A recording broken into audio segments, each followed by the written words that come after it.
What's good, y'all? It's Brian with the Trial and Error Podcast. I'm still getting used to this vertical format, so you guys got to bear with me on this one. On today's episode, we're going to continue last week's conversation about misinformation and how it can be dangerous. Um, we did a lot of riffing about other stuff, but um, I think it is a vital conversation to have when we're talking about how we see a lot of misinformation just kind of floating around. And as a journalism student, um, that's what I went to school for. Like I went it for the backstory. Um, I was in college for about 4.5 years. Started out as an engineering major, and then switched over to journalism with a minor in sociology. And I did that. Like the only reason I stopped going to college, like I dropped out so I could start working. Like I was like maybe a class or two shy of graduating, and so I've done a lot of the coursework as a journalism major up until this point. And so that's what my first love was. My goal initially was I wanted to be I worked in the radio station. I wanted to be a hip hop journalist and interview a lot of the people that were the tastemakers in the culture and things along those lines. And so that's what my original goal was. So journalism is always going to have a place in my heart. And I think one of the things that we see a lot on uh, specifically, the big corporate journalism, I've seen more people kind of take issue with this, but this inability or not wanting to upset the apple cart, if you will, when it comes to dealing with propagandists that are operating in the government. And they don't want to necessarily call out some of the false conversations. And I know that there's a chunk of people out there that think it's all fake news and it's a very reductive take. Um, it is a reductive take. There's one side where we don't call out the BS that we see on the media. And then there's another side where anything that they don't agree with in the media, if it's a story they don't like, or if it's presenting facts in a way they don't like, it's automatically fake. And so there's not a whole lot of nuance to be had there. The concept that that corporate media is a liberal construct is ridiculous, just based on the who's in the main seats of power at these big news corporations, and it's not left leaning, if you will. And so I do feel like what we're seeing two interests butting heads. We're seeing the corporate side butting heads with the media side. The corporate side is their job is to make money. It's the capitalist thing. Their job is they exist to make money. The media side is to report the news. And these two things don't always align with one another. Um, and so we get corporate mandates coming down from up top where we have to have this most sterilized version of news. There's one thing that um, there's one thing that people that are used to being in control of everything don't like. They don't like when they have uh, um, an information source that they don't have control over, that they can't exert force over.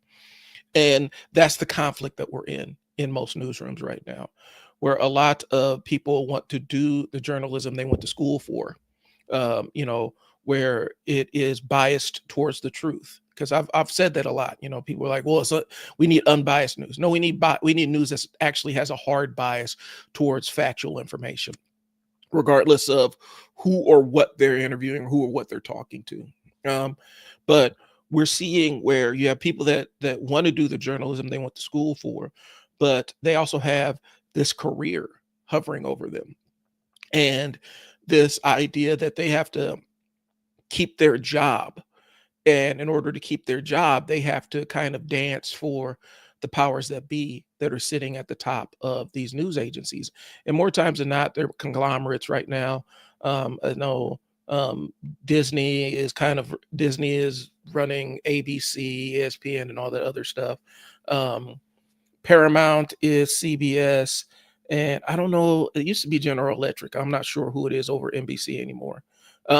But they have their marching orders from the people at top, and a lot of times, especially when we're looking at like the press corps in DC and stuff, um, they're walking a thin line because they have to be able to, you want them to be able to call out BS. Like, you want the press corps to be able to call out BS, but they have a mandate from the people above that they can't piss off people in the administration by asking too many penetrating questions. And that's not just a recent invention, but it's more prominent now since we're dealing with things that can actually be fact checked in real time. And so it's very rare to see the press corps get confrontational when they are face to face with actual bullshit. Like, when it's actual real bullshit that they're dealing with, you could see how uncomfortable. I could watch them and see how uncomfortable they are when they're faced with something that is not factual, and they're chomping at the bit, like they're holding themselves back to not ask the more penetrating questions. And it's very uncomfortable to watch. And so I think last week it might have been Mary Bruce from ABC, and she got lambasted by our commander in chief by this for asking some very penetrating questions, and he didn't like it. And it was interesting to see how some of the more traditional political journalists responded to it, because they're trying to give her kudos, but at the same time, they're making sure that she doesn't get herself in trouble with the powers that be. Because here's the thing, we could talk about, well, Disney is this liberal or conservative. Disney is in the capitalist game. They're there to make money, and so they are going to do. They're going to do whatever they need to do in order to make those dollars. And so what you're going to see is coverage that drives money to their pockets, or at least doesn't drive money away from them. That makes sense. And so we saw that, and it was really kind of an interesting thing. And I'm pulling up what she questioned him about, because it was about Khashoggi. And the royalty from Saudi Arabia was in the room, and so she asked about the murder of Khashoggi, and he turned really mad. He got really mad about it, and it was jarring in a sense, because we're not used to our press corps, at least that's not like Newsmax or Fox News. We're not used to the press corps being that blunt and that pointed with a question with the administration. More times than not, they're trying to go along to get along. And so it was kind of a jarring thing, but it was interesting. And that's more, guys, that is traditional journalism. You ask the uncomfortable questions. You just don't go with the press line. And I'm waiting for one of the journalists, actually, when he insults them, to actually stand their ground and say, who are you talking to? Because the thing we need to understand is we're dealing with governors or presidents or senators or whoever. They don't, just because they're in that elected seat of power doesn't mean that they are rulers of anything. And they can't get away with talking to people crazy. And journalists are typically the people that get the most of their ire. And I would love to see one of these journalists put their feet in the ground and stand their ground on it, stand 10 toes down and question things and say, absolutely not. You're not going to talk to me like this. I'm dying to see it, because that used to be like that. Dan Rather wasn't going to take no shit from somebody, bro.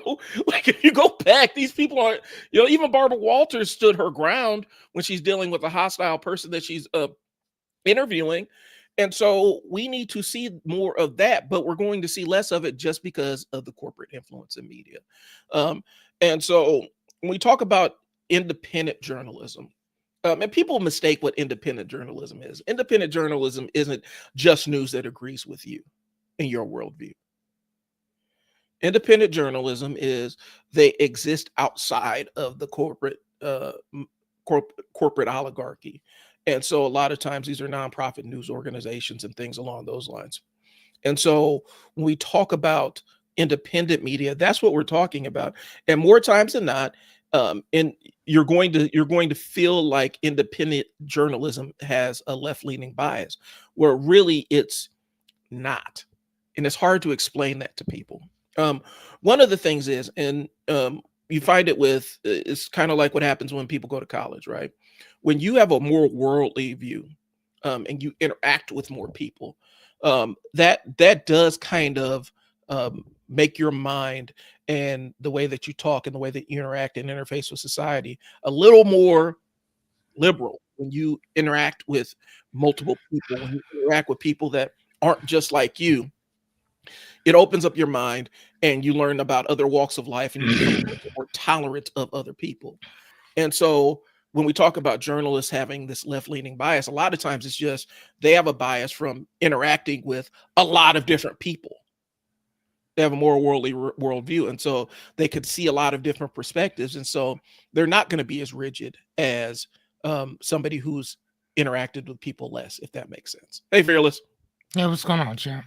I'm just nerding out about we're talking about we're back to the misinformation thing, and I'm talking about the thing I saw last week with the correspondent from ABC in the press corps, Mary Bruce, and it was kind of a refreshing thing to see her almost confrontational with the administration regarding that Saudi journalist that got killed, Khashoggi. It was the Crown Prince of Saudi Arabia and Trump sitting in they're being interviewed by the press. And so she has a very pointed question about Khashoggi's murder, which was greenlit by the head of Saudi Arabia. Mm-hmm. And your boy and Trump got mad. He was really irritated by that. But it was a really pointed question. And it was kind of a jarring thing because we're not used to seeing that out of the press corps as of late. They just sit there and take all kinds of abuse and they sit there and take all kinds of abuse and let people lie to their faces, and they never challenge anybody. They never call them out for being dishonest. And so it's interesting to see that actually happen. And it's a rare, and I was just talking about the nature of corporate media and whatnot. And a lot of these people get in with the intention of doing the journalism they went to school for. But since they got bosses who are looking at their bottom line and have other interests outside of journalism that make them money, they are going to influence to a degree what's said and what's not said. These corporations, they want to maintain, and this is what we're up against. This is the reality. The corporations want to maintain a good working relationship with the presidential administration because they also have contracts and they also benefit from policy. They also benefit from executive orders, and they can be hurt if an administration is vindictive and wants to punish people. And so they're always going to try to brown nose to a degree the current administration. And so you see less and less pointed questions. Like I said, Dan Rather ain't taking that shit. Like Dan Rather ain't gonna let you talk crazy to him. Barbara Walters would challenge people. Like we're starting to see this new level of journalists where they're company men and they're more worried about losing their job than anything else. And so it's just refreshing to see somebody say, "No, I'm going to ask this," and it's a penetrating question. But you have the guy that greenlit the murder and dismemberment of torture, murder, and dismemberment of a journalist who was critical of their regime. She asked a very pointed question, and he didn't like it. And so it's just a refreshing thing to see as a journalism nerd, because typically the press corps, they've kind of been neutered where they can't ask those pointed questions. Okay. So that's what I'm saying. So this is when he went to Saudi, right? No, this is when the Crown Prince of Saudi Arabia came to the United States to meet with the president, and so she directed for what reason?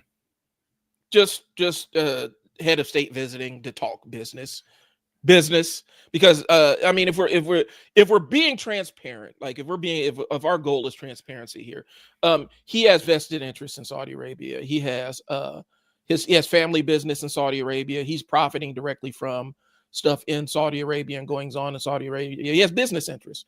And so he's inviting the Crown Prince of Saudi Arabia to America, because Saudi Arabia does very much run like a kind of a corporation, to be quite honest with you. A lot, they're investing a lot of money in sports, in United States sports. What they're doing is they're trying to almost rebrand themselves. And so any visibility that soft pedals their image as that makes them not look like a murderous and brutal regime is going to help. And so this is a PR appearance for the Prince of Saudi Arabia, if you will. And so, but Trump actually literally has business interests over there. And so I know people don't like to hear that, but I mean, that's what's happening right now. And so he was here as kind of a PR thing to show that we have a great working relationship together. And so, and I'm gonna read, Mary Bruce was sitting there and she asked a very direct question. She said, "Your Royal Highness, U.S. intelligence concluded you orchestrated the brutal murder of a journalist, and 9/11 families are furious that you're here in the Oval Office. Why would Americans trust you? And same to you, Mr. President." Okay. Because can I see the? Yeah, I'll pull it up. Yeah, pull that up. Because so people can see what you're looking at. And so when she said 9/11 families are furious, because also the Saudis, I mean, they did bankroll a chunk of they did bankroll 9/11. They made it they made it something that's possible. And so he got mad about this question. And so this is the meeting in the Oval Office. I'm not going to show the clip of it because I don't want to get us flagged for copyright. Because I don't know necessarily how the news clips work. No, you can't. You have to be real careful when you're using entertainment clips, but news clips I got to be careful of too. But yeah, Trump called her a terrible reporter or whatnot, and basically she confronted him about, if it was appropriate for Trump's family to be doing a business in Saudi Arabia while he's president, which is happening. And then she asked that very piercing question to the prince, and he went attacked her and said it's fake news, and then said his family's business operations were separate from him, which they're not. Yeah, we know that as businessmen, we know that is absolutely not true. Yeah, no, that is not. We're talking about billions and billions and billions of dollars at stake.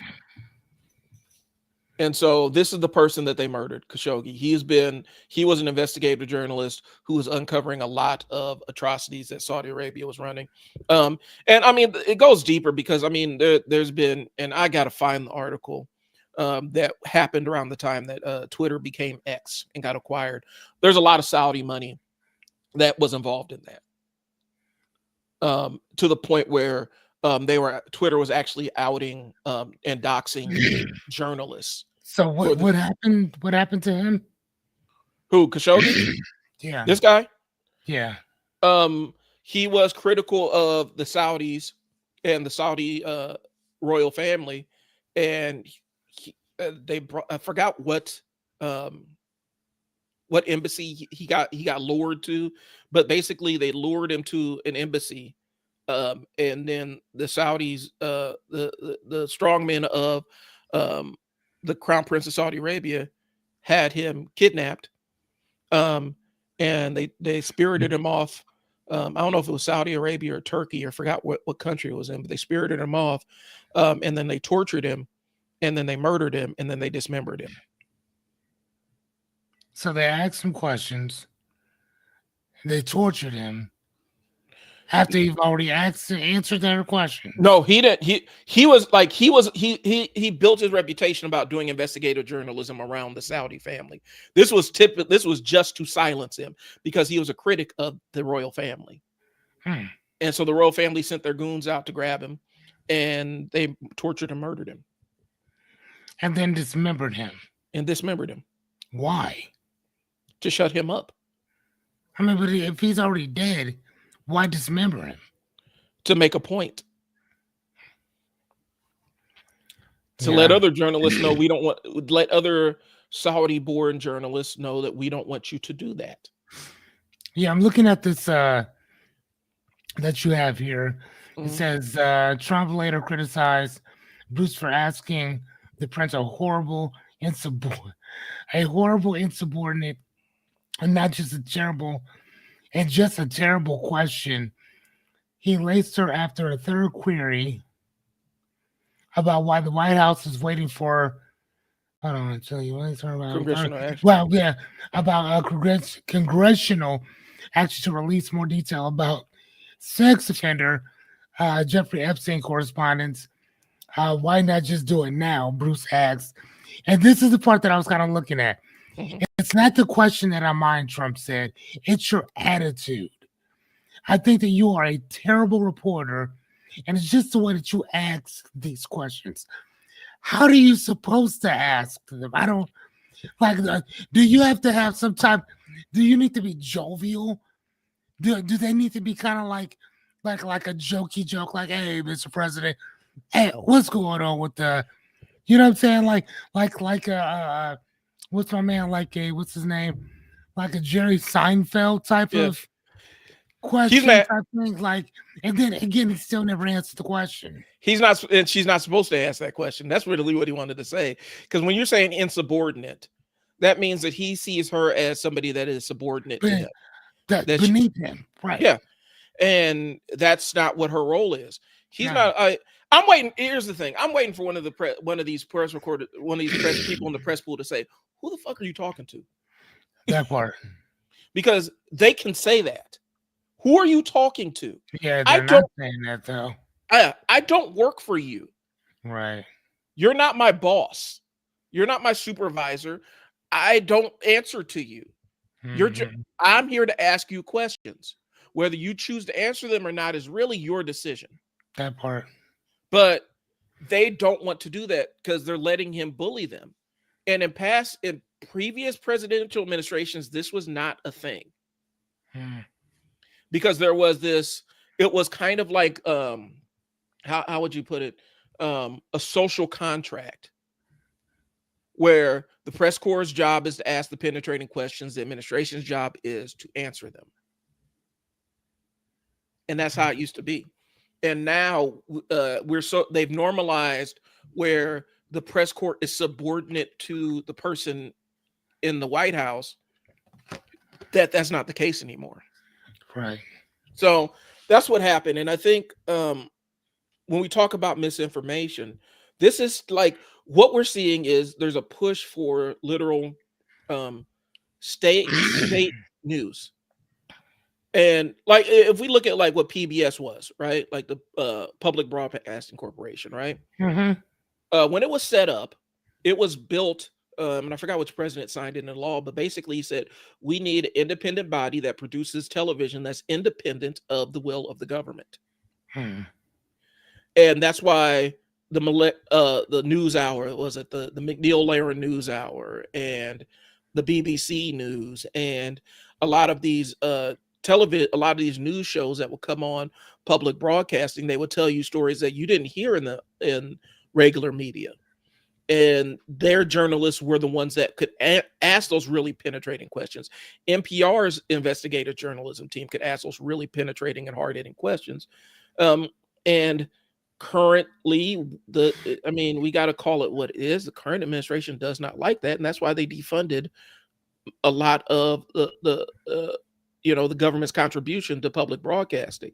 What? I think it's like over 1.1 billion. Yeah, and I just read that today. And what that does, like locally, like in where we're at in the Omaha Bellevue Metro, like it's going to impact us a little bit. But there are states and cities and towns out there where they don't have local news.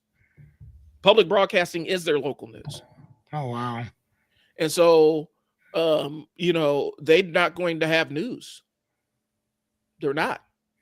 They're just not going to. And like they, was on, I think it was on John Oliver, but I saw it reported somewhere else before he touched it, where PBS was literally, since they were the only local news, they were the ones that were able to alert people that severe weather was coming. Like they were the only lifeline to alert people severe weather was coming, because national news isn't going to tell you specifically, hey, there's a tornado, a life-threatening tornado coming your way. You need to move out of the way. They're not going to have that level of awareness. They got to cover the entire country. Local news normally does that. And so the PBS affiliate was substituting for the local news, and they were the ones that were notifying people when severe weather rolls in and what to do, you know, and that's going away. And it's all because it's an uncontrollable news outlet. You know, that's really what it is. So here's my question about a lot of this, because here's the thing, I know our stuff is trial and error, but when it comes to this, I'm going to ask more questions because I understand the stuff, but I don't really get it. Yeah. And whatever. Whereas you are the our premier investigative reporter when it comes to this, because I mean, this is what you went to school for, so you understand this a little bit more. Why is this so important that we have, like, I get it from a part that I love NPR, I love PBS type stuff or whatever. I'm probably one of the only 5 people in America that has PBS and NPR as apps on my phone, right? But I'm also the same guy who subscribes to and pays for Reader's Digest, right? Like once a month. I'm not even joking. I have a subscription to that. So why is this so important? And why is it? How is this harmful to people if these things go away? Okay, so and I'll approach it from let's kind of deconstruct it. So when we're in the Reagan era, right? We're talking Reagan era, where we saw that first major defunding of a lot of educational initiatives and stuff that were targeted to poor kids, right? Where did a lot of children learn their alphabet first? Sesame Street. Yeah. Reading Rainbow, Sesame Street, the 3, 2, 1 Contact, where we learned science and stuff like that. Like the educational stuff that they used to show on there could reach kids no matter what their socioeconomic status was. And a lot of kids learned a lot of counting and stuff through the songs and things like that on Sesame Street. And so the educational television was there, the cultural television was there, but then also the news. Like I said, there are plenty of places around the country where that's their only news source, and so it's not just entertainment, it's news, it's teaching people about the arts, teaching people about their world and stuff like that. And so the reason why public television is important is because we truly have, and the other side is from a news standpoint, you have news sources that aren't tied to a conglomerate, not just a corporation, an international conglomerate that has a lot of varied business interests, where one reporter can absolutely disrupt the conglomerate's business. That's why if you're sitting there watching ABC, they always have to say our parent corporation, Disney. And they're very judicious about anything that any news that could paint Disney in a negative light. They have to be very careful to soft pedal it. And so that's why because it acts as a natural buffer. NPR and all those things act as a natural buffer. Shows like All Things Considered, they act as a natural buffer to corporate media and corporate media interests. There's a huge battle over what's happening at 60 Minutes right now, where they purged a lot of their staff over editorial control, because it used to be 60 Minutes had that level of independence where they could cover whatever they wanted to and ask whatever questions they wanted to. And slowly but surely they've been getting that peeled back to the point where one of their major editors bounced, like a longtime editor, because they tried to enforce control over him. So who owns 60 Minutes now? Paramount. Paramount owns 60 Minutes. They own CBS is what it is. And then they put Barry Weiss in charge of it. And she's been like, I know that she's been, specific groups celebrate her, but I followed her career. There's a bias there's a bias that I can't necessarily say what the bias is on air. I'll put it in the chat room for you, but there's a really strong bias, and she said some really problematic things regarding race and specifically Black people, like a lot of anti-Black stuff. And so, but she's in charge of. She's been promoted to be. She's a Jewish gay lady, right? Mm-hmm. And so now she's in charge of all the news. And one of the people that was key in putting her in that position. Oh man, we're about to go into the rabbit hole. All right, so one of the people that was key in getting her in that position was Peter Thiel. Peter Thiel is, I know he is. Yeah, dude. Yeah. He's the billionaire. He was one of the PayPal mafia. He started PayPal. Alongside Elon Musk and a few others. Yep. But he's also he's one of the heads of Palantir. And Palantir is the premier private intelligence agencies in the world. Which is it's scary how Palantir will just come out and say, yeah, we do the nasty things that keep America in first place. They come out and say it. They'll say it to their shareholders.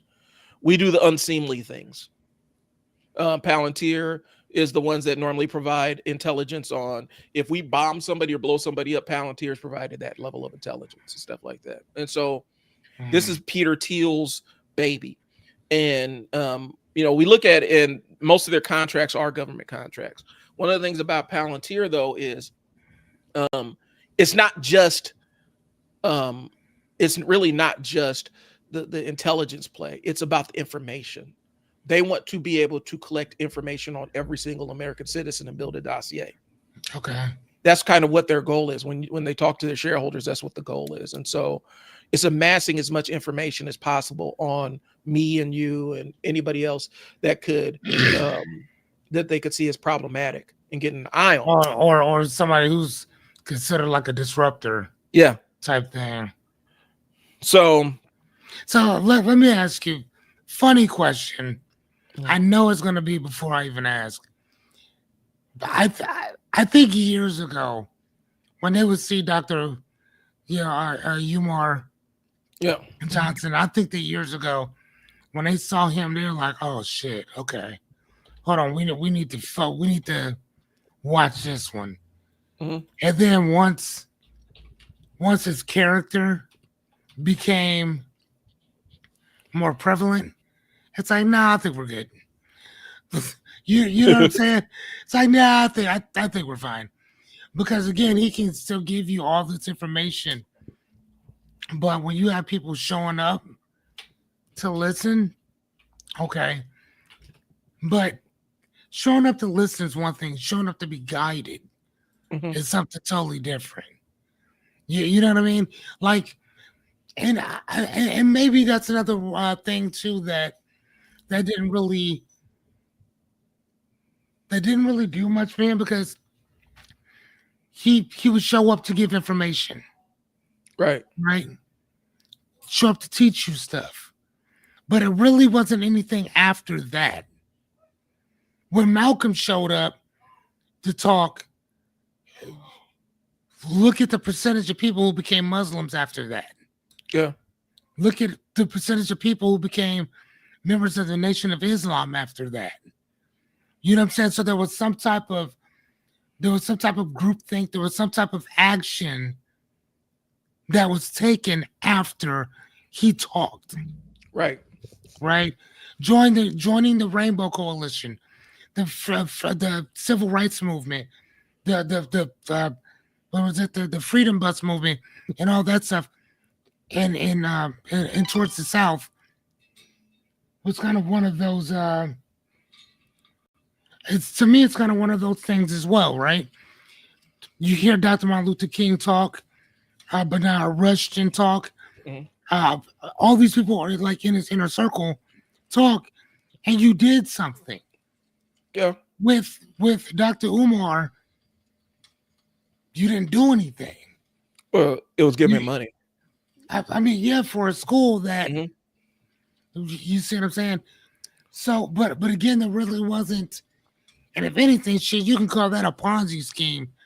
You know, if you really wanted to. Right. I mean, it's not really too far fetched from it, but he did produce something. What uh, hubris comes in all shape. Humility does as well. Right. I'm just kind of looking at that wait, what?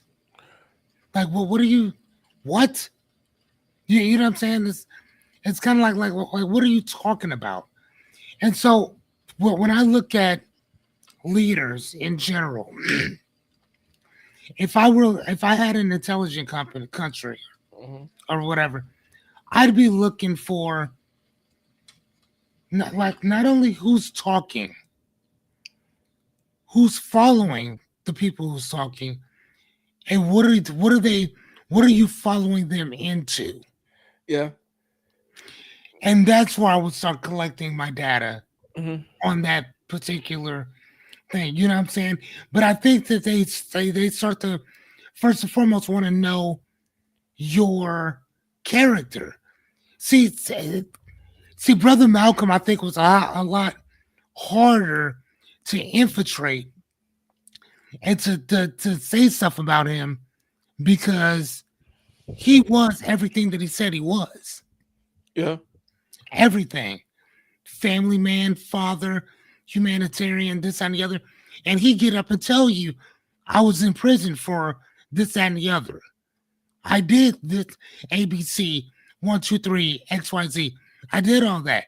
This is who I am today. This is the man that I am today. And these are the things that I've been seeing Right. as the man that I stand before you, right? Mhm. Martin Luther King, if you really think about it, Hoover and the FBI and everybody else hated him because he was saying one thing and behind closed doors doing something different. Now, for me personally,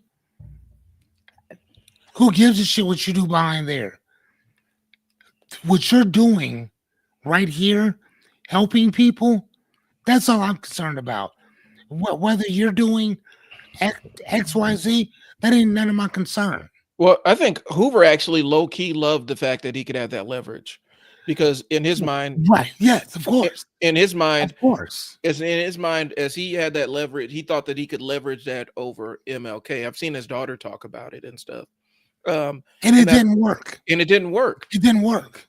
And so, because basically he's like, okay, well, you can, basically it's like, I mean, let it out. And if they really had something, they would have released it. That's what my take is. If they would have had something to smear him, they would have released it.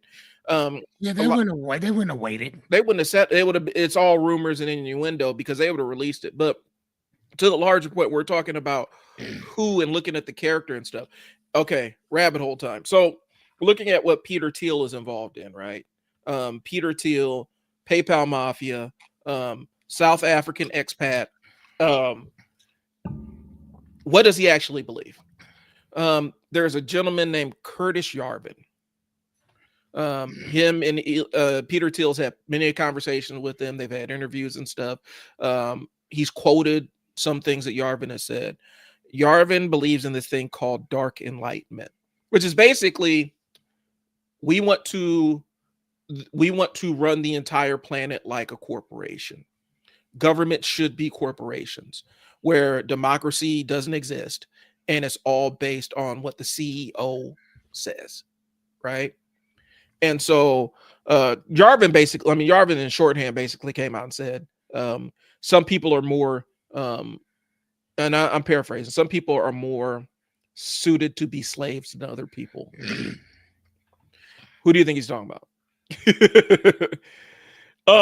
But that's who Peter Thiel follows. Elon follows him to a degree too, and he's quoted him in media and stuff. And so if this is the guy that they're following and his thread is really anti, like he thinks that democracy is a plague. He sees it as a negative net benefit, a negative benefit. And he thinks that basically it's kind of like this doomsday prepper kind of mentality where the world's ready to collapse, and um the people, the followers of Yarvin, the people that follow Curtis Yarvin and whatnot, they see themselves as, because it's not just Elon and it's not just Peter Thiel, the guy that runs Stripe, and a couple of other major players in Silicon Valley are fans of his. They see it as when everything collapses, then we're set up to be the next people that are in charge. We've talked about this before, but they see themselves as the people that are going to be in charge because they have a lot of money and resources and whatnot. I don't think that they understand how a lot of this stuff works out, because you might be, but what good is a dollar? Let me show you something. What good is a dollar if you can't buy anything? Right. What good is 1 million of these? You can't buy anything. They'd be great for campfires. Right. But what good is a dollar if and when you can't feed your family? What good is $1 billion if my son is starving, or he has cancer, or he has this and the other, and there's no help for, actually, no, there is help for him. Mm-hmm. But because I don't have $250,000 sitting in some offshore account, you're not going to help my child. Mm-hmm. I need you. I mean, what happens if and when this happens enough and one person pops you, and then other parents are like, you know what? Fuck it. What do we have to live for? Right. And then they start popping at you. And then it gets to the point where you can't go anywhere. If you're seen anywhere, somebody's going to pop at you. You know what I'm saying? Like, right. Seriously. And I'm not trying to make fun of it or nothing like that. But Kenyon Kirk got popped the same exact way, out in the open. You know what I'm saying? So, I mean, and what's homeboy from New York who's sitting there waiting for him to go into work, dropped him on the streets. Right. Like it was nothing. So my point is that you can keep playing with people all you like. And it doesn't take it doesn't take thousands or millions of people to rise up against you. It only takes one or two people to get the ball rolling on everything else. So that's all I'm saying. The concept is, and it's gone a couple of different things. There's called startup cities, freedom cities. There's one in California that I think they finally defeated it. They were trying to, basically trying to sue farmers in California to force them to give up their land. And basically they were going to build a new city there. And the city it wasn't going to include any kind of local governance or anything. And the people there would be subservient to the will of whoever is elected the board of this city. And that it was like they're going to basically test what it's like to have a city in America with no democracy. And they ended up stopping. It's basically a monarchy then. Yeah.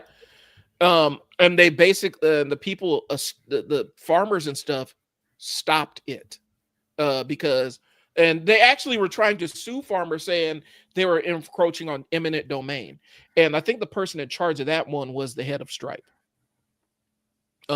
He was trying to sue the farmers to force them to give up their land, saying that it wasn't sustainable farming anyway, and all kinds of other stuff. So he could gobble up their land so he could build this startup city.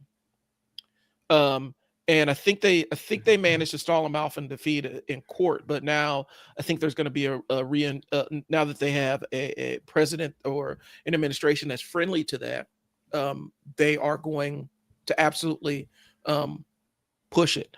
Let's see. There's one Prosperia. Okay, I'm actively looking up some of this stuff so I can be factually accurate. There's another one, and I don't think it's Costa Rica. It's somewhere in Central America where they are basically threatening to bankrupt the government because the government agreed to the startup city, but then they started funneling water away from the residents into the startup city, and people were like going without water. And the government said, well, we can't allow for this. And they said, well, you signed this contract. We can sue you we can bankrupt you. It's in Honduras. That's what's happening in Honduras. Where they're basically trying to bankrupt. I'll pull it up. They're trying to bankrupt Honduras from building this enclave for billionaires and tech bros, where there's no law outside of what the CEO and the board decide what the law is. Yeah. And that's what I'm saying all this, that's what the play is. Right now we're seeing a real strong push for people who have the money. It's not enough for them to have the money. It's a weird, I don't know what it is. In my mind, if I have $1 billion tomorrow, I got $1 billion, man. I ain't got to worry about none of this stuff, bro. I'm out here doing side missions, I'm doing stuff that's just for my own benefit, stuff that's entertaining to me, right? But there's a certain group of super billionaires where they have to control the world. Does that am I making sense? Like, to me, that's such a weird concept. And part of them controlling the world, I'm gonna pull up this Prosperia thing. Part of them controlling the world is controlling the media and making sure they control what information gets put out there and what information does not. Ergo, it goes back to our conversation about misinformation. So this is an article from The Guardian. Independent journalism is a beautiful thing. If you can support The Guardian, please do. But yeah, Hondurans fight against crypto colonists. And this is Prosperia. They're basically trying to build this city. And initially the government agreed to it because they thought it would be a boon to their economy. But now they're realizing this city is going to gobble up all the resources and not put anything back into the island. Right. I mean, but at the same time, it's so funny, man. I have this book. Where's it at? I don't know if I have it in here. Let me see. I know stuff. I don't know. I got this book and it's called and I told you about it before. A small place. By Jamaica Kincaid. Yep. And this is kind of what she's talking about. In that where tourists come and they treat somebody else's land, somebody else's culture like it's just a walk on, just like it's like they're peons. And I was just kind of thinking about that, like, man, like, and that really sucks that their government would sell them out like that in general. And then say, oh, well, I mean, take the money, sign the contract, and then later look to see what these people are actually doing because you didn't read the fine print. Right. And then you're like, oh, no, this ain't what I signed up for. Actually, it's exactly what you signed up for. Like, you know what I mean? Like, it's exactly what you signed up for. So, I mean, I'm not going to lie to you. Like, if they get bankrupt, I hate to say that, but that's on them. Well, because, go ahead. The thing I'm going to put in there, though, this is the caveat, because the government officials that brought this city and negotiated the deal, they aren't in the government anymore. They got voted out. And so now it's a completely new government that has to deal with what the previous administration. Right, with the previous administration. Okay. So, and which is really funny because that was another question I was going to ask you. With all the stuff that Trump is doing, and I don't, not just him, because he can only do this if people are allowing him to do this. Yep. Number one. Number two, all these programs, all of these declassifications, like the nursing and the counseling and Mhm. all that stuff that he's doing. When he, in the next 3 years, when he's out, what Yeah. happens once he's gone? Are they bringing? I was talking to Jessica about this today, and I told her, I said, I really think that you're going to see whether or not this was all Trump or this was a bigger thing once he's out of office. Because what happens? I mean, will they bring these programs back? But you know what I'm saying? Because if he got rid of them, you can bring them back. Yeah. I think what'll happen, if you're asking me, I think what we're seeing is a cult of personality around Trump. Mhm. I think when he leaves the office, one way or the other, whether it's the next election or whether he shuffles off this mortal coil before the next, um, election, I think what'll happen is you'll see that cult of personality fall apart. I Hmm. think because a lot of this stuff, and here's the thing, and this is the assumption that drives, I think this is one of the assumptions that kind of drives me nuts. I'll come back to this prosperity thing. I'm gonna take it off the screen though. One of the things that drives me nuts about what we're dealing with is he just spams out bullshit. He just makes up stuff on the fly, and then it instantly becomes policy. Like he just says shit. He just says stuff, and all of a sudden it's public policy. And I don't think there's a level of foresight that goes along with whether this thing is sustainable, Hmm. whether it even makes sense. I think what's happening is the cult of personality surrounding him is so strong that he says a thing and then they end up making it into law without any regard to, is this a sustainable thing? Is this thing built to last? Is it going to do more harm than good? And so I think after he leaves, we're going to go through pretty much the same process that we went through last time, where we're going to end up, the next person that ends up inheriting this mess is going to have to spend 3.5 years unpacking all Mhm. of these things that were never meant to last anyway.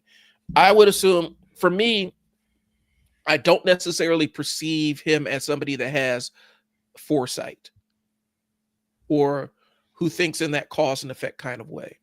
Right. I see him more like the kids I used to work with in my programs, where they're thinking next 5 minutes. Right. What's the next 5 minutes hold? What's any surviving minute to minute? And so I don't think that this stuff is built to last. And so I don't really take, I understand the harm that it's going to do short term.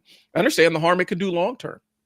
Like there is, we've lost decades of research at the beginning of this year. Research projects that have been spanning decades that were going to transform, virology and all kinds of other stuff, brain stuff, all these bleeding edge kind of health studies and things that they were doing to come up with the next generation of medicines and things to prevent illness. That's gone, Mhm. and we'll never get that back. Or it'll take another 20 years. Because if you're doing a study that's 20 years and then 16 years somebody cuts off the funding, when the funding starts up, what do you have to do? Got to start over. Right. So I think in Yeah, my kind of mind, same thing they did with COVID, yeah. because it was SARS is Mhm. how it started off, and then that programming, their testing got shut down, Mhm. and then what, 10, 15 years later, COVID hits, and we have no idea how to combat it because it's mutated Mhm. from this thing over here that we were working on, and you guys shut everything down. And if we had funded it the entire time, then we Yeah, would have COVID wrapped up in, no time. and see, and I think that's the thing that people don't understand. We talked about it. They don't.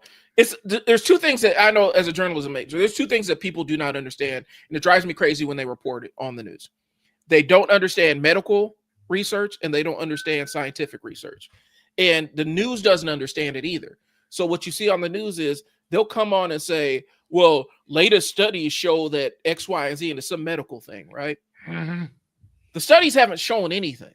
The studies are inconclusive. The journalists on there got this piece of paper slapped in front of them that says, this is what this study says. The study hasn't concluded anything. It's still in progress. Their findings are pulled out of context and presented like they're final.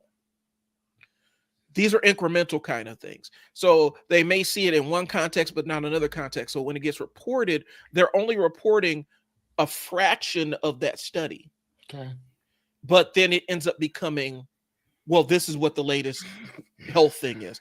Like, where was eggs? Eggs make you live long. Then eggs will kill you. But then they'll make you live long again. Mm-hmm. But then they'll kill you. And all of it came to, well, studies, scientists are saying. Scientists aren't saying that. Medical professionals aren't saying that yet. Right. That is what the study showed them so far, but the study is still in progress. Right. And so, but since we don't have that context to understand how this research actually works, we just take it as this is now an accepted theory. And I'm gonna throw this in here real quick for those that are watching. When I say theory, in scientific parlance, when you say a theory is a fact until it's disproven. When we're talking about science. So if a person who has that scientific background says it's a theory, what they're saying is this is what we perceive to be a fact at this point in time. It's not the same when I say I have a theory about this, where I'm having an idea, but it's not fully fleshed out yet. So when we say a scientific theory, you're talking about what's considered a fact. Whereas, well, then why don't they just call it a fact? Because that's not what it. Because in whatever, I don't know, whatever mechanism that they have to create the vocabulary, theory has just become a scientific theory is something that they consider to be factual. Because you can build around a theory. So there's enough information to establish this as a theory, theoretical, something that you can imagine. Okay, so it'd be different if I were to say that something is faith-based as opposed to evidence-based. Yeah. So if I say if I say that something's faith-based, it just means that it's based on it's lacking evidence, and I need you just to believe, right? Because it says it right here. I need you to believe that this and the other. So you need to believe, as opposed to evidence-based is here. Let me show you these particular things of how we came up with this. So that means that whatever evidence I've had and the result I get, you should get the same exact results based on the same evidence, based on the same results that I got. You should get the same ones based off of what I did. Now, if I did one thing and you did the same exact thing, but you don't get the same results that I got, then technically it's not evidence-based. Right. It's more faith-based again. So I'm gonna show you because I got an illustration for you. All right, perfect. Give it to me. So when we're talking about a scientific theory, okay, so use of theory for science is explanation supported by scientific evidence. Okay, so when I say scientific theory is fact, it's considered factual, but science is interesting because theories only exist until we can actually disprove them with another theory. So it's kind of a self-correcting mechanism, right? So when scientists use the word theory, it's something that's supported by facts. Okay. Scientific theories don't graduate into laws. Scientific theories and scientific laws are different things. Okay. But when we use the word theory in conversation, it's just an idea. It's a hunch. When I say I have a theory about something, like when I said on one of my live streams a couple months ago, I said I have a theory that I'm working out that most major cities are just gigantic criminal enterprises that they built infrastructure around. That makes sense. And you know, there's anecdotal evidence out there to support it, but that doesn't mean that it is enough to definitively state it. It's just an idea that I have. And it was Okay. just for kind of a thing I was doing for the sake of conversation, because I do believe that. But just because I believe it doesn't make it true. Doesn't make it universally true or universal law. And so when we say theory and conversation, this is what we're talking about, a hunch and opinion or something like that. And because we use these things interchangeably, we end up eroding what theory is when it comes to science. So when we say science has a theory about that, that means that they can back it up with evidence. Whereas this guy's theory that the earth is flat can't really be backed up with evidence. It's just an idea that he has in his head. Okay. So I think that's why, because I think the word theory started out in the science side of things, if I'm not mistaken. It was kind of used within the walls of science. And so now I need to look up scientific law versus scientific theory. Go ahead, please. Versus scientific law. All right. Okay, so a scientific theory explains why something happens, while a scientific law explains what happens under certain circumstances.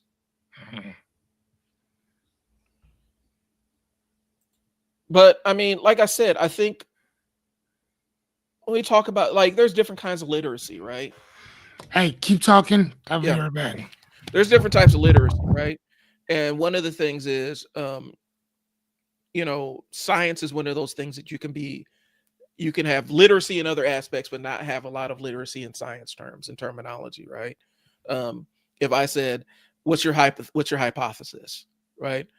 We can use that in a regular kind of parlance, regular conversation or whatnot.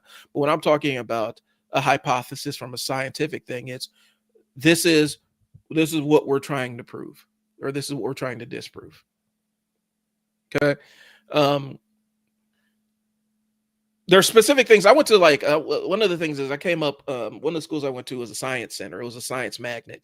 And so every year, as part of our grade, we had to do science experiments.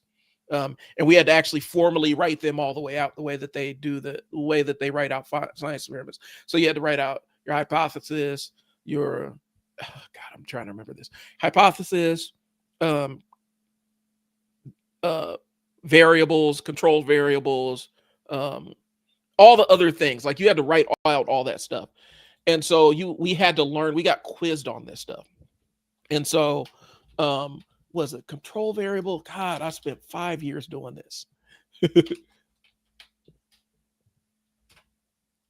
So in science, sorry if you guys are popping in, I'm making sure that I'm being factually accurate. So we actually had to learn scientific method, right? And so in 5th grade, I actually had to I had to construct an entire science experiment and have independent variables, dependent variables, controlled variables. And I actually had to be able to do that in scientific theory and write it out. And that was thing we got graded on.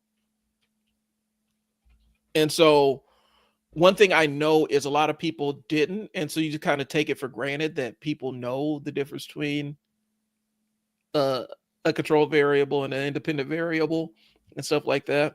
And they don't. You just don't.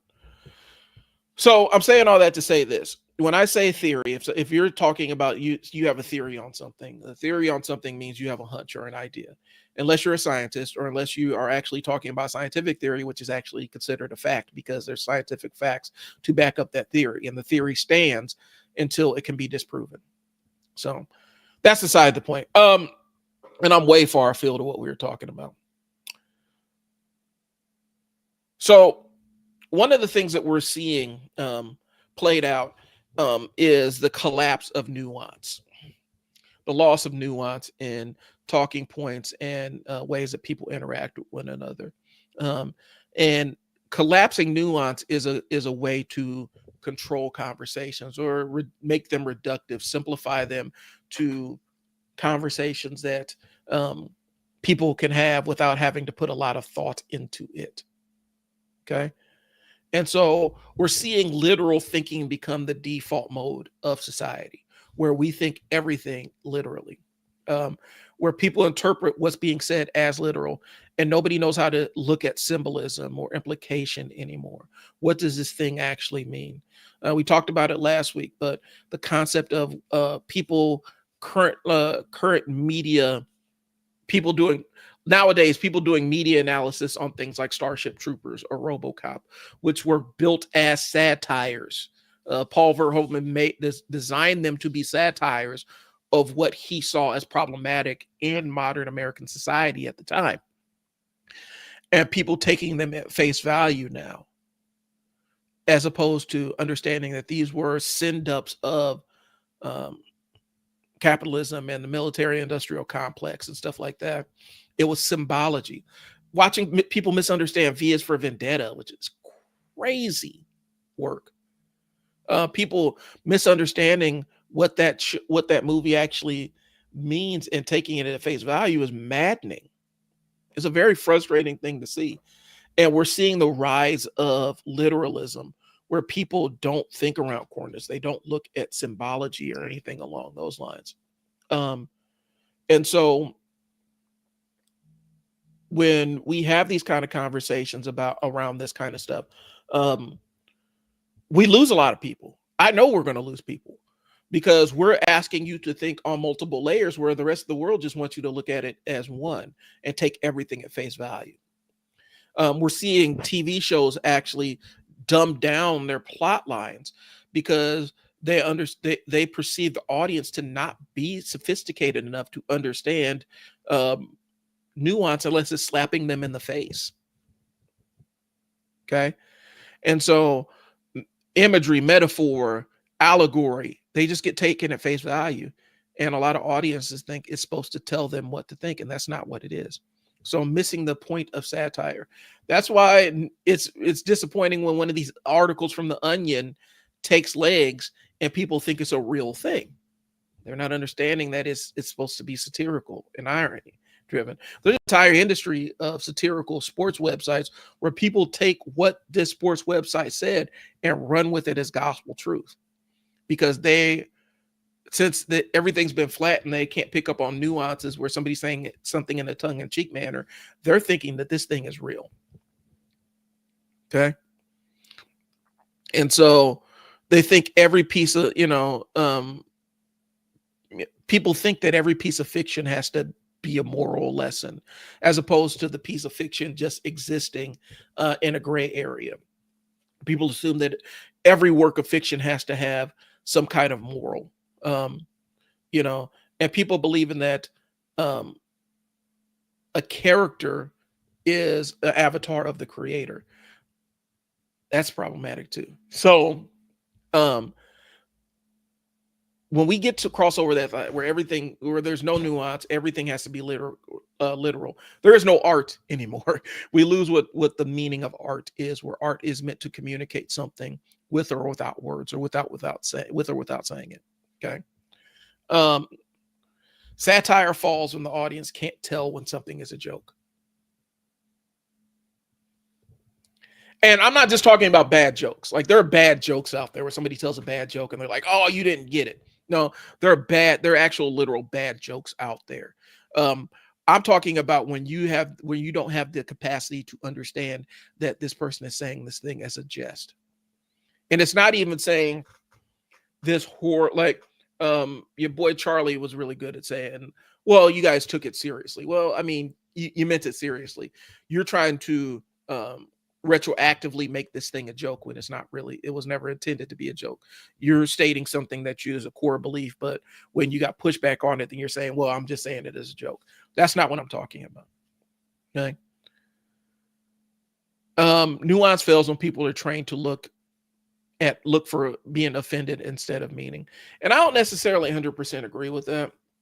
I think that there's a spectrum, right? Like, people are going to get offended about a lot of different things. But it's also understanding that the thing that just because something offends you doesn't mean that it shouldn't exist. That's one. But then two, I don't think that's all there is to it. I don't think we're as reductive where we're saying people are just programmed and primed to to take offense instead of looking for meaning. Sometimes I think what we've done is flattened it where um, people can't really discern what the meaning is from something because they have no ability to detect nuance. They have no ability to detect satire. I mean, right, or just ask a simple question of, "Hey, what does that mean?" Right. You know, I mean, because again, how many times do you say something? I'm like, "Hey, man, well, hey, let's rewind. What does this mean, Largo? Like, let's explain that particular part for people that may not necessarily know. You know what I mean?" Mhm. And but again, I think that also comes from loving learning in general, and then um, Neil deGrasse Tyson, one of my favorite people in general, talks about with scientists is the god of the gaps. Mhm. And when I was doing my 100 days, 100 nights videos, I talked about that from that learning curve on multiple times, where I tell people that whenever you're starting something, you don't know. So Mhm. you don't know what you don't know. But as you start to become competent, you're gonna you're gonna fall off, and then you're gonna need that. There's gonna be those gaps that go from what you know to what you have no idea, and then but you understand how this works over here. So Mhm. all this right here is that gap. So the objective is you're asking questions and you're trying to fill in the gaps as much as you possibly can until you get to where you're I don't want to say that you I want to say you have confidence. You're competently confident, Mhm. if that makes any sense or whatever. So, but in order to get there, you're gonna have to hurdle those gaps that are there. And I think that from what I've seen, and again, please correct me if I'm wrong, I see people not necessarily taking advantages of those gaps that they don't know. So they'll try to just fill them in with what they think. Okay. So you're onto something because there is a cognitive thing there. Um, Human beings will believe they'll believe an incorrect narrative over an incomplete one. Hmm. And so the human brain is biased to fill in the gaps when it doesn't know, as opposed to leaving something vague. And so they'll just fill in something. Well, there's got to be more to this story. Well, sometimes there's not. Hmm. There's not anything more to the story. The story is what Hmm. the story is. But the human brain will create a meaning where there is none. Yes. Yeah, it deletes what is it? Deletes, generalizes, and distorts information. Right. And so that's what happens. And so and it's the same thing. Like, all right, so the example I saw in one of my cognitive science books was um, where people would trust a doctor that is able to answer questions off the top of the head when asked immediately, but the answers were wrong. They trust that doctor more than a doctor says, I need to actually go look this up. Hmm. Hmm. Okay. So they won't like, and I mean, and a lot of people take advantage of that, bro. Like a lot of scammers take advantage of that. If you can sound confident in what you're saying, you could convince a lot of people to do a lot of different things. Right. As long as you could fake confidence, you could just make up shit on the fly. And then they'll say, well, this guy over here who's tripping over his words and has to stop and consider or look things up. Well, he doesn't know what he's talking about. But Hmm. this person over there that is just talking and talking and talking without stopping, they know what they're talking about. It's a human bias. And I think a lot of people get taken advantage of by that because Okay. we end up devaluing people that actually need to go figure shit out. Okay. But it's a human thing. And so you're onto something with that. You're right, because we will fill in the gaps. Your brain will absolutely fill in the gaps Correct. when, and you almost have to have a discipline against it. Am Right. I seeing something that's not there? Um, I fall into the camp of my ADHD will make me a literal thinker. And sometimes I have to stop myself and say, am I taking this thing literal? So sometimes Mhm. somebody will say it's something that is a joke and they'll start laughing, and I have to process it for a second. Are they being serious? Are they just playing? Where's this going? And that's just how my brain processes things. Right. But it, for me, I'm like, at least I'm trying to work on that aspect of it. It's something that's kind of been my entire life, where I take things too literally sometimes. And so I've learned as I've grown, you can't take everything literally. But some people, that's the only frequency they ever operate on, is that literal. And if there's gaps in what the narrative is, they will just make up a thing. Yep. I got to figure out what that's called. I think I got to figure out what that's called, because I know there was something about split brain confabulation, where um, they take the brain and to treat different types of seizures. Sometimes they will take the brain and bisect the hemispheres, separate the nerves, and so the left brain, the left brain doesn't know what the right brain is doing, and in that gap, people just make up shit. They'll just make up a lie because because that's how their brain works. So there's psychological theory behind it, but I got to look it up. So it's kind of like this thing right here, how the visual illusion shows you this right here, but then here's the brain activity that is kind of like supporting that thing. So your mind is creating what you see to be a triangle. mhm. And it's not a triangle at all. It's just where these things are positioned. That's just how that works. In my room, I have these. I have like illusionist pictures where if you look from far behind or far away from the picture, it'll look like a person just sitting there or standing. But the closer you get up to that picture, you start to see that there's like, at one photo, I think there's like probably 14, 15 people in the picture. But if you see it from far back, you don't see them. So your mind sees what you think it Mhm. needs to see. It fills in those other gaps for you Right. or whatever. So again, a lot of that is perceptual. What do they call it? Perceptual filling in the gaps Mhm.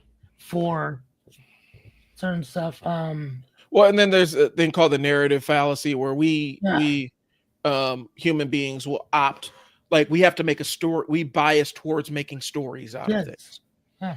and so that falls into that too. There's all kinds of things. The black and white fallacy, where we reduce the world to black and white, where it's either A or B, where everything's either A or B. I've met people like that, where it's like, well, it's either or. Well, no, it's not. Well, yeah, it is.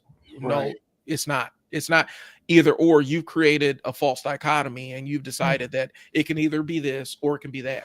And sometimes it's not A or B, it's C, D, and E in a combination of things. Right. I tell people, like, engaging with people online all the time.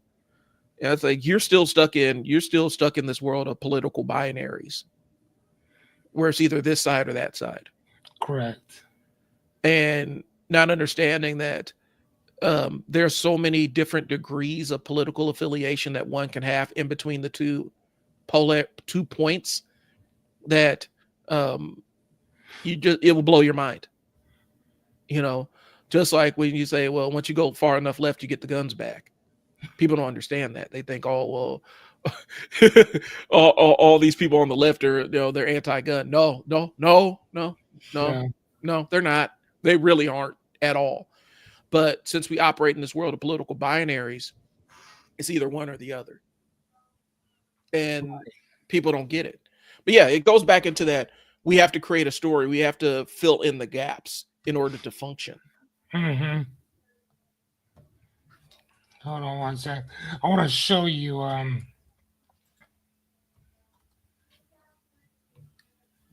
on. Let me find it. So this is the one that I have in my room. Hold on one sec. Here it is. This is the one that I have in my room. Okay. And I love this because, again, when you're looking at it from a distance, looks like, a portrait of what they would call Jesus. But again, if you look at it closely, you see there's 1, 2, 3, 4, 5, 6, 7, 8, 9, 10, 11, 12, 13, 14, 15, 16, 17, 17 diff 17 different people in there, including a horse, right? Actually, no, excuse me, 18 people. And I can see it. 18 different individuals. Now, again, if you're looking at it from a distance and you just walk up kind of close, or whatever, you start seeing like, hey, well, what am I looking at? Right? Now, again, if you show this to 20 different people from a distance, if this guy right here is, if somebody say he committed a crime, this man's going to jail. You see what I'm saying?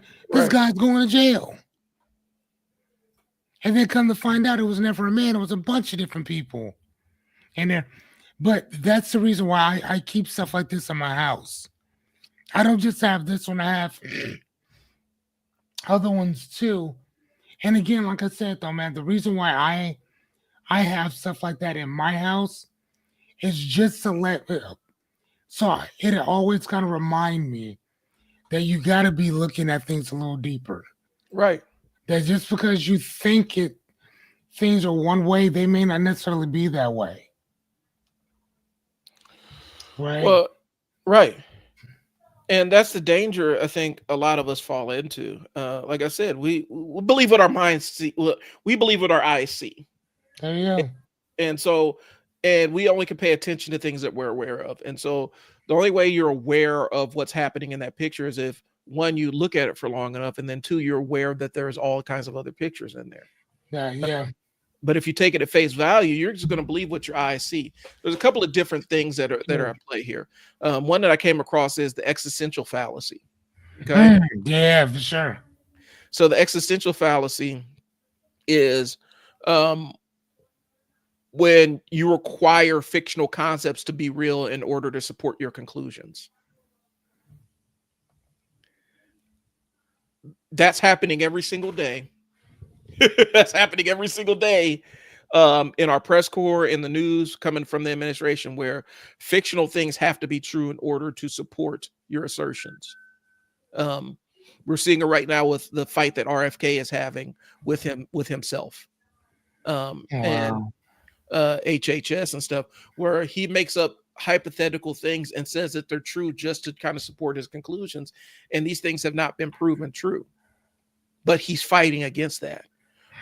That's the existential fallacy.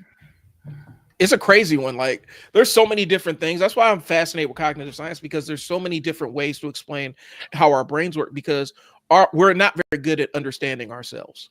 No. And the brain's function isn't to see. People think the brain's function is to think and do all this high level stuff. Your brain's function is to keep you alive. Your brain's function is to keep you alive. I gotta write that down. Like like your brain's functions, its primary function is to keep you breathing. Yeah, keep you alive. It's just like we talked to people. I read a book where it was talking about depression and everything, and they're like, they're talking about the concept of where they're talking about people believe it's mind over matter, and depression is just something. It's like, no, your brain's function is to keep you alive. It's not to make you happy. Your brain's job isn't to make you happy. It's your own job to make yourself happy, but your brain doesn't exist to make you happy. Your brain exists so that your lungs continue to operate and your heart continues to beat. That's what the brain's job is. Everything else is just what we've attributed to it. That, Brian, I think that's probably the tightest thing I've ever heard you say. I mean, you've said some pretty cool stuff, but that is like, the brain's function is to keep you alive. It is not to make you happy. That's on you. It is to make sure that you are breathing. That's pretty tight, man. I like that. Well, thank you. So, what you got on the screen? Oh, I mean, no. So you have to do this. You got to do this with your head. Oh, I see it. You see it? Yeah. But if you're just standing straight, you don't really see it. You got to kind of look side to side a little bit to see if you, and it was just so kind of appearing. And again, like that's the reason why I love these things. Yep. And see what I mean? Yep. I see what you're talking about. I love these things. Real quick, because I did at the top of the show, I forgot to plug it. I was waiting for your stuff. I made a couple of sales this week. And so I kind of had this epiphany this morning. This is absolute ADHD inspired shift in conversation. So just bear with me. But I kind of had this epiphany this morning. Why do people wait till New Year's to change shit? Why do people wait till New Year's to change things? Because there's a few different things on that. Well, one of them is that we think that we spend so much time preparing for change as opposed to changing, that majority of us think that we need a particular date, a particular time, a particular this, that, and the other. And if that's what you're looking for, then you're just looking for another excuse to stop once you start. Yeah. So if you're going to start something, start it now. That's Matter of fact, like if you want to stop smoking today. Mm-hmm. Well, I need to do it after the holidays. No, fucker. If you want to stop smoking, you stop smoking right now, right? Today, because if you think that I need to stop smoking once everything's clear. I need to stop smoking once everything's okay in my life. Once all the stress is gone, then after the holidays I could stop. No, if you want to stop now before things start getting bad. Right. You want to stop smoking when things are bad, because it's not when things are bad or good that you want to stop. You want to stop today when everything's going okay, and then tomorrow everything goes to shit. Right. Because that's when you're gonna want. That's when you're gonna want that cigarette. That's when you're gonna want that cigarette. That's when you're gonna want that drink. That's when you're gonna want to freebase cocaine or whatever else you got going on out there. But we think that we need a particular date and time to stop certain things. I can't tell you the day that I stopped smoking cigarettes. It was years ago. I'm sure if I went in, I could figure it out, but it's been years. I can't tell you the day that I stopped vaping. Yep. I don't know. I know I just one day I got sick and tired of doing that, and I quit. That was it. And so that's why I'm asking, because it goes into the philosophy of what I'm doing. So I made a couple of sales for my school community and another sale for one of my courses about recording. And so I was sitting there and I'm like, I want to get people started. I want to get them started recording. And I've seen all these other people that do, we're going to have a 7-day sprint. We're going to have a 5-day sprint. You know what? In my community, if you want to, I'm doing a 3-day sprint. If you want to start recording, I want to get you recording in 3 days. And I don't want you to wait till New Year's. I don't want you to wait till after the holidays. I want you to get started now. So if you want to get started recording yourself now, I have my QR code in the corner. I have multiple ways to get you started, because I'm every year I run into people that want to reach out to me at the end of the year and say, Brian, this year I'm going to start creating my own content, and I'm going to start that channel, or I'm going to start establishing myself as a thought leader in my industry, and I need to start recording, and I'm going to start after the new year. And then they never do, because the new year starts, and then life starts after the new year, and all the things that they thought were going to change end up staying the same. And so they end up staying the same. Mm-hmm. So get started now. I have my QR code. If you guys are interested, hit me up. I want to teach you how to start recording yourself. You know, another thing too that I would throw out there is ask yourself ask yourself a question. And the question that you want to ask yourself is, who else in your circle, who else in your team has told you, like, man, you should be doing that? Mhm. Who else has ever asked you or said to you, man, you should do podcasting, or you should do videos, or you should do this and the other?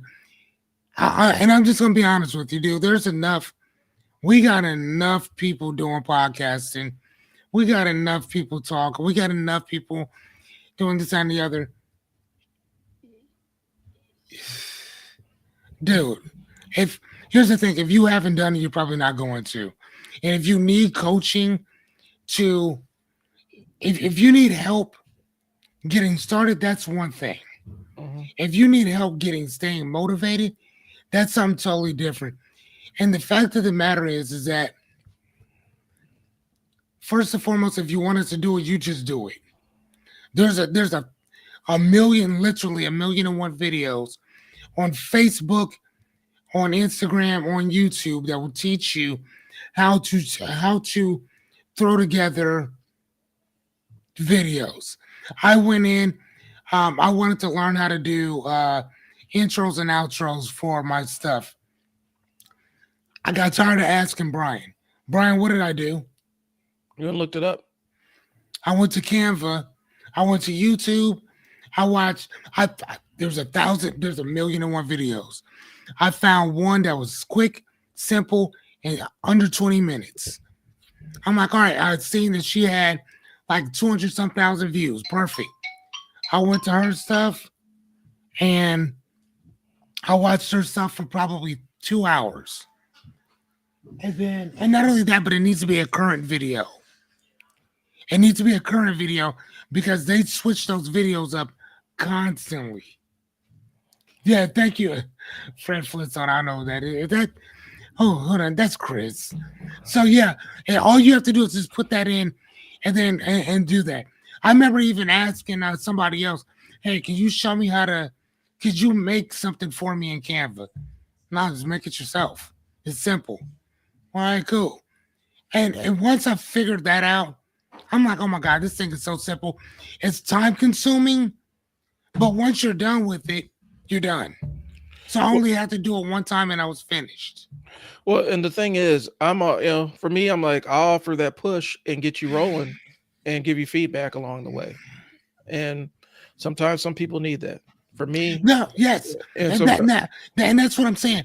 Yep. If you need that push to get you started, mm-hmm. that's one thing, because I know that certain people just need a little extra. I needed that. Mm-hmm.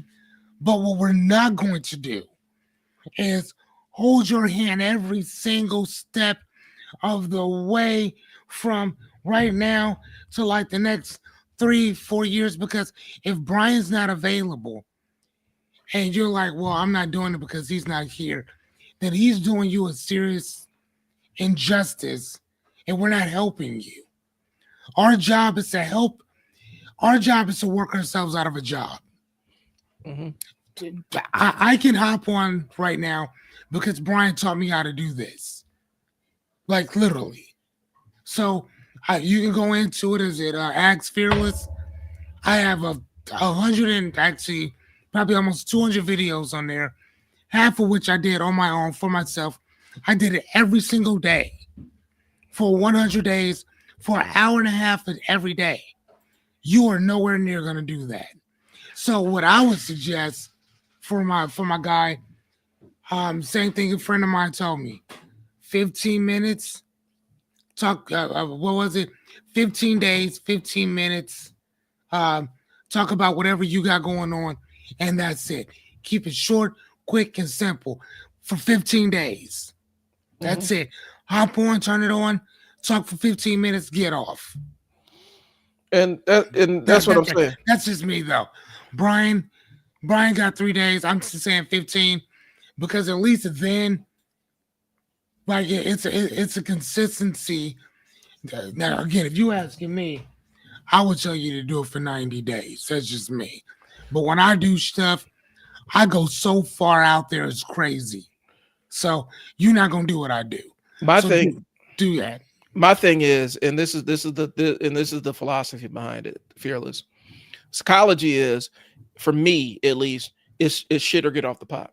I want you to go out and get that minimum viable video done so you can get the feeling over with. So you can power through all those, because you're still going to have them. You're never going to turn loose of them. But I at least want you to at least say you got the first one done. Yeah. And then we can start, and we could get, and then we can put the framework in place so that we can record your second one. And the second one becomes a little bit easier. And then the third one is a little bit easier. And the fourth one is a little bit easier.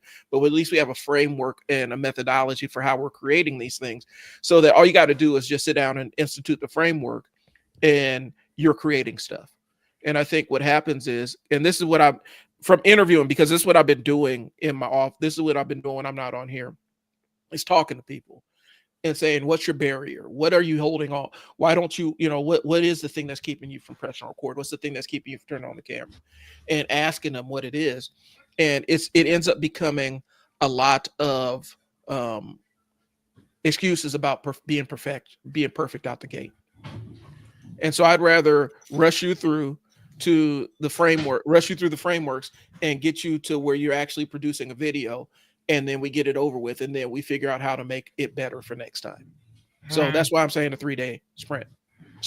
Or like Mr. B said, dude, if you haven't shot at least 100 videos, who gives you, bro? Nobody's gonna look at you.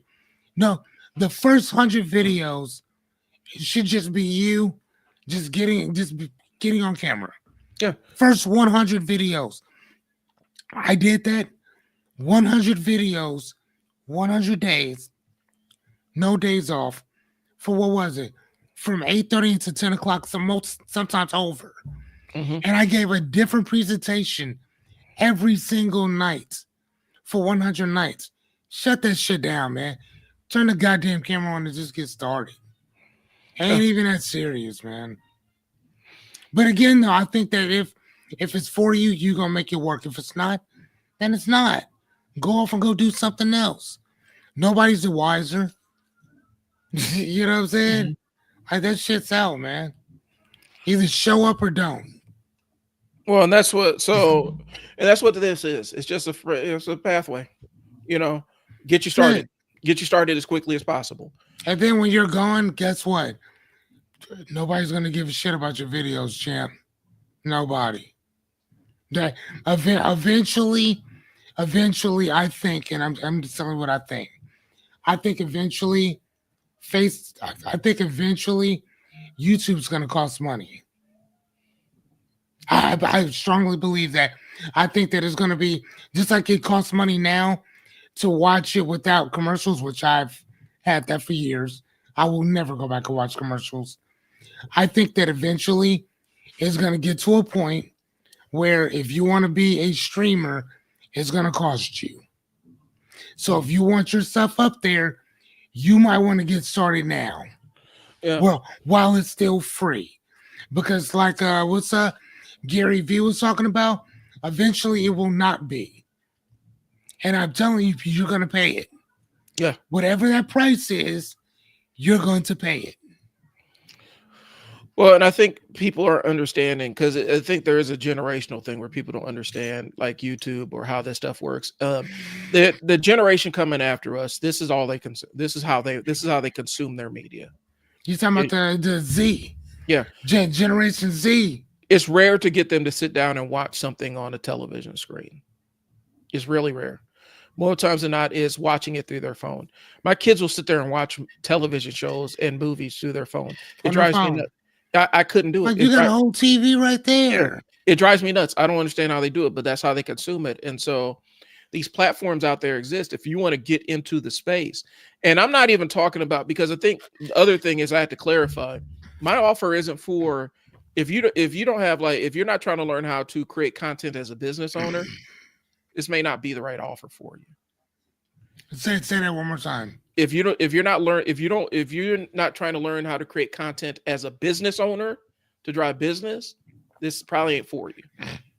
I mean, unless they just want to like make videos and stuff like that, like, you know, like then they can go the other route. They can go that other route, or unless they're looking to Monetize what they're doing. Monetize what they're doing early on and learn the basic frameworks of how people that, because here's the thing, there's different types of YouTubers. There's YouTubers that are out there for the love of the game and they're just creating content.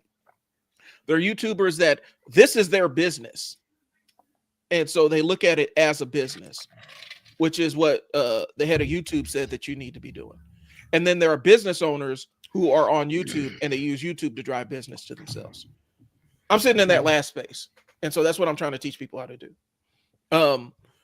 But if you're in that other space where you want to get started and make that your business, I could teach you some of that too. But if you're just looking just for shits and gigs to turn on the camera and start talking, and you want to be an influencer, the philosophy behind being an influencer is different than being a copywriter or a marketing professional who utilizes social media to drive business. Okay. It's a different monster, different philosophy, different headspace. Because if you're doing influencer thing, influencers are super driven by what's trending. And so that's why they always are looking at what video games are popular right now, what movies are coming out right now. That's what influencers do. They look and see what's trending right now, and then they make content based on what's trending. A business owner is going to look at what question what question do people come to me for? What problem do they pay me to solve? And typically that stays the same. Okay. It evolves a little bit, but it stays the same. A lot of this stuff is stuff I have for my own live stream. But so when you're looking to do it as a business, you're not looking to go viral. In fact, that might be the last thing you want. You might think it's nice until you get a bunch of people that aren't aligned with you, aren't aligned with your product, and now they're opining on what you're offering. Gotcha. And they're downvoting what you're offering. And they're scrutinizing your offer and clowning you because the camera isn't placed right, or this isn't right, or you have a piece of hair out of place. They're not coming to you to solve a problem. They're just coming to you for entertainment. That's a different monster. And that's not what my offer's for. I'm not for people that aren't. If you're just looking for, I want to be an influencer and you don't want to build a business out of it, or you're not doing it for the sake of business, then the offer ain't for you. You can go online and learn how to turn on a webcam and how to watch a movie and react to it like you've never seen it before, even though we know you have. You can go online and learn how to do that. But if you want to learn how to, I have a auto parts store and I need to make content to drive customers, then that's where you come to me. Right. And that's where I give you ideas on how to make your content entertaining enough to draw in the kind of clients that you need, or informative enough. So that's what it is. So, and that's what it is. That's why I designed it. And so in my other stuff, I've built it and said, this is for business owners. A lot of my content is, how do business owners do this? How do business owners do that? How do they leverage micro audiences to make sales and make money? Because it's something I've done for other businesses. So I'm teaching other people how to do it. Okay. Okay. I like that. So I think I probably should have led with that a little bit. Yeah, for sure. To make that clarification, because the influencer, yeah, Mr. Beast, now he sees it as a business. He sees his YouTube channel as a business, as an enterprise right now. Right. When he first started, he didn't necessarily see it that way. MKBHD, he saw it as fun at first until it became a business. And when you see how he operates and how he treats it, he's running a full television production. Yes. It's a business for him. Mm-hmm. Who's the other one? Linus Tech Tips. He's one of the biggest people on the platform. He's always kind of run his stuff like a business. And he has people that have videos mad at him because he runs his shit like a business. Like, what do you mean? Well, there's videos that, there's always videos when you see somebody that has an actual viable business on one of these social media platforms, there's going to be people that monetize videos that take down videos, talking about, while they want to do is sell you stuff. Yeah, they're running a business. That's what the business is for, is to sell you things. Right. Or they're selling your ideas. They're selling you ideas or selling you on watching more of their content. That's what the business model involves. Gotcha. Oh, well, they're just trying to, they're just trying to make $1. Okay. So do you go to work? What are you trying to do at work? You're trying to make $1. So what I'm saying is this. People feel a certain kind of way about YouTubers that turn it into a business, but the YouTubers that are actually able to survive and thrive and have a long career are the ones that do treat it like a business. Okay. That's all I'm saying. I'm with you. What was it? What's that little boy's name? I forgot. The one who used to Ryan's World, who at the top for a long time, he was the #1 channel on YouTube. And all he did was open toys and play with them. He doesn't do that anymore? I don't know if Ryan's World, he's gone into other kind of content now where he has more like skits and stuff like that. But for a long time, that was it. And lots of kids saw that and said, yeah, I want to be like Ryan. And children are great. But the thing about kids is they don't understand. Ryan's parents built a whole production out of it. Okay. They scripted things. They had a crew. They had light guy and an audio guy and all this other stuff. It was a full television production. And people only see that. They made Ryan's World into a business. That's why it lasted so long. All these people that are successful in the space, they last long because they treat it like a business. And that's where I think that's where I have a difficulty. That's why I'm having difficulty. I'm growing on TikTok really fast. I'm gonna be honest with you. But a lot of people who are in that TikToker space, it's people that just want to go viral and they haven't thought anywhere past going viral. Okay. And so all their content is how to go viral on TikTok. And it's nothing about any of their own personality and stuff. And then they end up becoming interchangeable with the hundreds of other people that are telling you how to go viral and telling you how the algorithm works and all that other stuff. And there are people at TikTok that don't know how the damn algorithm works.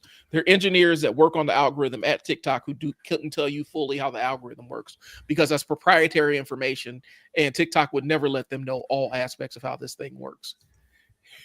Because if they did, what's stopping them from going to Facebook and saying, here's how TikTok's algorithm works? So that's what I'm saying.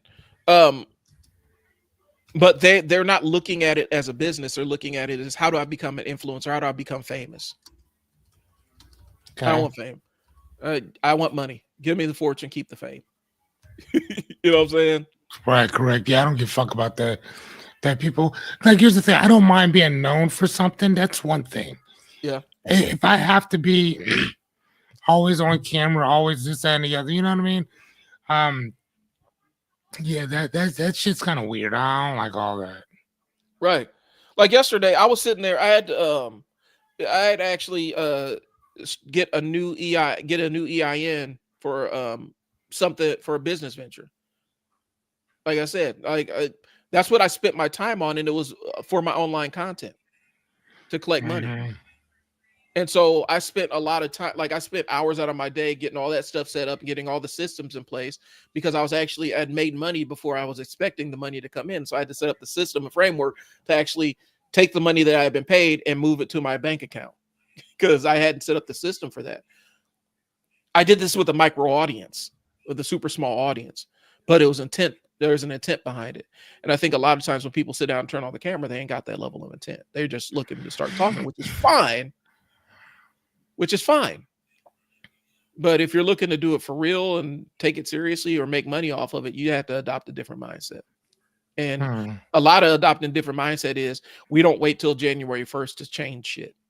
We start changing it as soon as we are aware that we need to change it. Okay. So that's what the 3-day sprint is. I don't even want to do a 5-day sprint. I just want 3 days. 3 days. I want you to sit down. We script it, shoot it, and distribute it. 3 days. That's what I want. I want you to get all over all that. How do I look on camera shit and all that? I want all that to go out the way. I don't want y'all to think about that. I want y'all to sit down, take a look at, frame yourself, get the lights on, know how it looks, record it, record it, and let's get it posted. And that's Mhm. what the sprint is. So you can get past that entire anxiety thing. And we're not even going to look at the numbers. We're going to post it, not even pay attention to the numbers. The only numbers we're going to look at is if it makes your phone ring, if you get inquiries through your business. Those are the numbers that we care about. Did this video make my phone ring? Did this video get people knocking on my door looking to give me money? All right, cool. Then the video worked. Well, 1 billion people saw it in, or 1 million people saw it in Singapore. I don't. Are the people paying you money? Well, no. Well, then that doesn't matter. So I don't do the virality thing as a coach. I don't. There are people you can pay to do that kind of stuff, not me. Okay. So anyway, that's what I got. Fearless. Let's plug what you got, man. I'm gonna put your stuff on the screen. Oh, I'm just here to listen, man. You know, so if you guys need to talk, this is what I do. A professional reframer, philosopher, life coach. That's my thing. So if you guys need to talk, I'm it. There's Fearless's on the screen. Scan it. It'll take you to his stand store. Yeah, and then sure. And you could book a time to sit down. You can book a time to talk to Fearless. Yep. Here I'll go into my stand as well.